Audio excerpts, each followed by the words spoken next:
Look up. Is it a plane? Is it a bird? No, it is Superman. That is right. Superman has officially hit theaters, and I have watched it. And I'm going to give you my full and honest review. So this is my spoiler, full and honest review of the James Gunn Superman movie. So either way, guys, what is going on, guys? It is GNR Collectibles here, back here with a movie review. That is right, a brand new series I'm going to introduce here on the channel. We are going to be reviewing some sci-fi shows and movies when we get the chance to. And of course, Superman is taking the world by storm. So I say, you know what? Let's do a Superman review. So that's exactly what we are going to do. So as I did state in the open, this is a spoiler review. So if you did not see the movie yet, click off the video now. Click off the video now because we will be going in depth on some spoilers. Although there's not really too big of spoilers in this movie. But regardless, in case you guys want to go into the movie with an open mindset and just not have it spoiled for you, click away now. So either way, initial reaction to the film. Initial reaction, I loved it. I think this is a perfect way to reintroduce the DC universe to the movie screen. Obviously, we had the old, Snyderverse, as they call it. This is completely different, right? So as I described to my friends today, this Superman film feels like very reminiscent to Iron Man 1, aka the start of the MCU. This film felt very, very, very similar to Iron Man 1. And this is, theoretically, now I say theoretically, because a lot of people have been hoping that the Matt Reeves Batman is in this universe, but it seems like that's not the case, which I will get to that in a little bit. This is, in theory, the start of the DC universe, and they knocked it out of the park. This film knocked it out of the park. There's no origin story, so your Kal-El going from Krypton to Earth as a baby. That is not in this film. They mention it just by saying it, but there is no origin. You do see his parents in a hologram, which I'll get to in a little bit. You see his parents, but other than that, there is no origin. They throw him right into the action. The opening of the movie, they threw him right into the action, and they explain on the screen in text the origin. So as soon as the movie starts, it's a shot of the Fortress of Solitude, right? And it says 23 years ago, Clark Kent came to the Earth. 3 hours ago, he got into a fight. 3 minutes ago, he lost his first fight. So they go in intervals of 3. That number 3 stuck out. I don't know why they chose number 3. I was trying to figure out why they chose the number 3 for that. Because every time frame they jumped to in that little description when the movie started, it was in intervals of 3, like 3 hours, 3 days, 3 months, 3 years, whatever, right? I didn't understand that. I don't get it till this second. I don't understand that. But they just chose number 3, I guess. But the opening scene of the movie, he is on the ground. This is in the trailer. He's on the ground, beat up. He whistles for his dog, Krypto, which steals the show, by the way. Krypto absolutely steals the show in this movie. There's no doubt about it. And we'll get to Krypto later. Krypto is not Superman's dog, actually. It is someone else's dog, and we find that out in the very last scene of the movie. But regardless, he goes back to the Fortress of Solitude all beat up. They said, the robot said, he has 14 fractured bones, whatever. They use the yellow sun, which of course he's healed by sunlight. And he heals them all up, and he goes back to Metropolis to, I guess, continue the fight or whatever.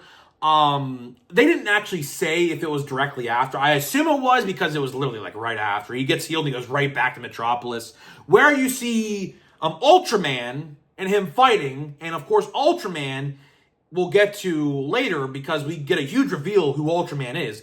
Ultraman is controlled by Lex Luthor, which that actor who played Lex Luthor did a very, very good job. Very good job of Lex Luthor, I'll tell you right now. And of course, he finishes the fight up and everything like that. And I don't want to, obviously go scene by scene because we will literally be here for 30 minutes. But overall, that is how the film starts. After that, of course, we see Clark Kent in his suit. Only time we see him in a suit, by the way, which was a big complaint of mine in the movie. We only see Clark Kent one time in the movie. So this movie really is just a Superman-based movie. Now, of course, there are some other characters in this movie, like Mr. Terrific, Hawkgirl, Green Lantern. But this is a Superman movie. We only see Clark Kent in his suit, in his glasses, and his different hairstyle one time. And that is it. He's at the Daily Planet for one scene, and that is it. Which is interesting, because I really thought they would dive deep into that, but maybe down the line they will, right? But what is the plot of the movie? So there are some different plot points here. So the main plot point of this movie is Lex Luthor is trying to destroy Superman's reputation. And how he does that is by, one, hiring an army of monkeys, yes, literal monkeys, in a lab who just sit on a computer and just type shit on Superman, and they use the hashtag super shit, which was a recurring theme throughout the movie. They said super shit like 5 or 6 times in the movie, right? That was one plot point. And the other plot point, very similar to that, he got this, remember I said his parents were a hologram?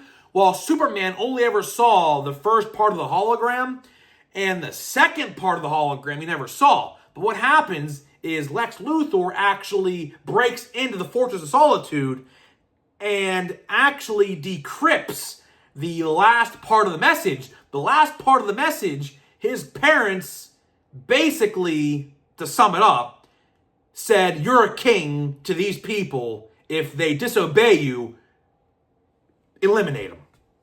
Right? Which Superman never saw that part of the message. He only saw the first part where he said, help people out and things like that. It's very funny, in the next breath, right, his parents in one breath say, and this is very divisive, by the way, because people online are very upset at this. Some people are, some people aren't. I really have no problem with it. It's whatever, right? In one breath, they say, be a symbol of hope to the universe. In the next breath, they say, if they disobey you, eliminate them. So, yeah, that was the whole plot point of the movie. Basically, Superman had to regain the trust of the people of Metropolis. Now, another plot point in this movie, we're going to get a little political here for a second, because I know there was a, what's the best way to put it here? There was talk online that this movie was going to be political, and, it is political. There is a plot point with Lex Luthor basically funding a war. They're two made-up countries. They're two made-up countries, but I will tell you, James Gunn wrote this movie basically, I don't want to get obviously demonetized with this video, but the Russia-Ukraine war, the plot point of that conflict with those two countries is literally the exact same thing as those two countries in real life. So it did get political. One country wanted to take over the other country. Lex Luthor was basically giving the country who wanted to take over the one country free weapons. Basically, he made them pay like 10% and just said, okay, I'm selling you all these weapons, but I will only take 10% of what they're worth. So that is a big plot point in the movie, actually, that comes out in the very end, where they write an article, the Daily Planet writes an article, and ends up throwing Lex Luthor in prison for that article, because they figured out the whole conflict of these two countries was started by him. it was him that started it, not them two fighting themselves. It was him that started it, right? But overall, that's basically the gist of the movie. Superman, I will tell you, I think the acting all across the board between Lois Lane, Superman, Lex Luthor, the three main characters of this movie, and Krypto, which, I mean, he's a CGI dog, right? But Mr. Terrific, I will tell you, the actor who played Mr. Terrific did a very good job as well. This movie, although it is a Superman movie, it is a team-up film. Don't get it twisted. This is a team-up film, which James Gunn is very, very good at doing, obviously, with Guardians 1, 2, 3, the Suicide Squad, not the old one, the newer one, that's the better one of the two, obviously. But we do see some cameos in the movie. We see John Cena's Peacemaker in the film for 2 seconds. Literally 2 seconds, and that's it. And at the very end, Supergirl. That is right, Supergirl. Supergirl is actually the owner of Krypto the dog. As I stated earlier in the video, Superman does say, because someone asks him, is this your dog? And he said, no, I'm just taking care of it. And we find out in the very last scene of the movie, Supergirl is actually the owner of the dog. We see Supergirl on screen to come get Krypto, and she goes off and goes and does her own thing. Which, that is the next DCU film. The next DCU film, I believe, is going to be Supergirl. Which I guess gives you a good introduction to Supergirl without actually, having her own film. So I do like that. They teased it. It's obviously happening. I thought it was a good ending. But overall, the movie was good. I liked it. I'm going to give it a 9 out of 10. I'm going to give it a 9 out of 10 for 2 reasons. One, I think the film was way too short. This movie is clocked in at about 2 hours. About 2 hours and like 3 minutes. This movie could have easily been 2.5 hours. And I think it probably should have. The dynamic between, which I didn't really get into in this video, but the dynamic of Lois and Clark Kent / Superman, they really do not explore that. They do not really explore that. Now, they are dating in the movie. It's not like an origin story. They've been dating for like 3 months, it said. Maybe that's where they got the number 3 from. I don't know. But I'm still trying to figure out where the number 3 comes from in the movie. I truthfully have no idea. But they have been dating for about 3 months, they say, when the movie starts. So it's not like he finds out about her in the movie, falls in love with her, whatever. And their relationship is very rocky. Their relationship is very rocky. At one point in the movie, she does tell Superman, this ain't going to work out. She does tell him that. Very early on, like in the first 20 minutes of the movie, she tells him that. So their relationship was rocky in the beginning, but then the very end, they do, make up, I guess that's the best way to put it. They do make up, and that's, that. But I really do wish they would have been more on screen together, because they really were not on screen together a lot. Like, out of the entire 2 hours of the movie, they were maybe on screen together for like less than 10 minutes. Realistically, about less than 10 minutes. So either way, to wrap this video up, my overall thoughts is this is an absolute great reintroduction of Superman.